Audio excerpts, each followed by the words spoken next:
Welcome to the North Carolina Teacher Evaluation Instrument Training by Cheryl Fuller. I'm Jan Webster, Director of the Western RESA. Cheryl conducted this training at the Western RESA in the fall of 2009.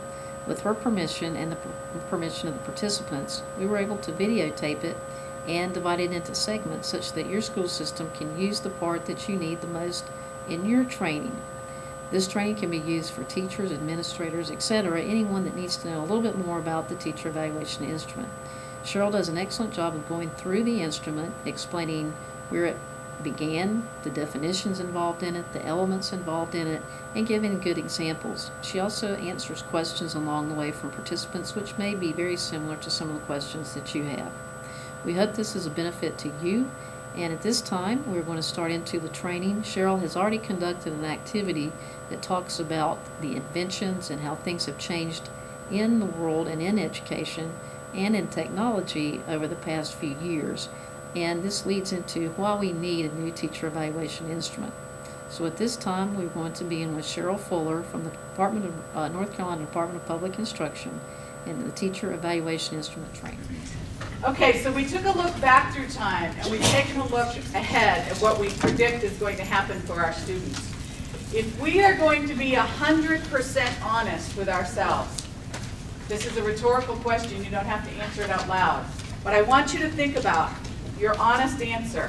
When we walk into our classrooms right now, are we providing the kind of learning and instruction that needs to happen to prepare our students for the world that we just described?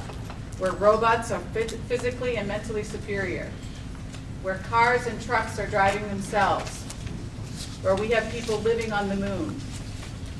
The chances are we are not preparing them the way we need to. Now, it's very important when we talk about switching over to these new evaluation instruments that we understand we're not doing it because we've been doing things badly. Educators are the hardest working people I have ever had the privilege to meet in my life. And I could probably count on one hand the number of educators that do not do the very best and hardest work that they can for their students every single day. That is the profession that we are proud to be a part of. But the truth is, we need to do it differently. It isn't that we've been doing it wrong. It's that the world has changed and we need to adjust with that change so that we can prepare our students for where we're going. So one of the two primary reasons why we need to do these new evaluation standards and instruments is to be sure our kids are ready for this life in the 21st century. We're not preparing for the 21st century anymore. We're in the 21st century, almost a decade into it. The second primary reason that we are needing to do this is this slide right here. And no matter how many people I have presented this to, I still get goosebumps when I present this slide. This slide tells us that in the state of North Carolina, when we started school a couple months ago, for every 100 freshmen that we enrolled in our high schools, only 70 of them will end up with a high school diploma. So if I were to go to one of our large high schools that has 2,000 kids in it, they have about 400 freshman students. I go in on the first day of school and I call those 400 freshmen that are scared to death into the auditorium. And I line them up by 100. And I look at that first row of 100 kids and I count off to 70. And then I turn to those 30 faces and I say, go ahead and go home because you're not going to have a high school diploma. And I back up to the next row of 100 and I count off to 70 and I look at those 30 kids and say, go ahead and go home. And I do that for the third 100 and the fourth 100. And I have sent 120 kids home from one high school in North Carolina without a high school diploma. That is simply tragic. There is no other way to describe that. The second situation is this.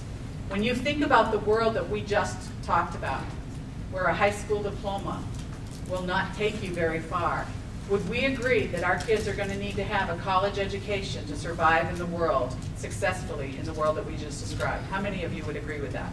Yes, we definitely need a college education.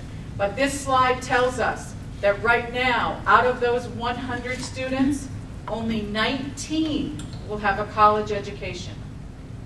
19 out of 100. So 81 of those kids we just said need to have a college education will not have one. 81 out of every 100. So the reason we have new standards and new evaluation instruments is because we need to measure our performance as educators differently.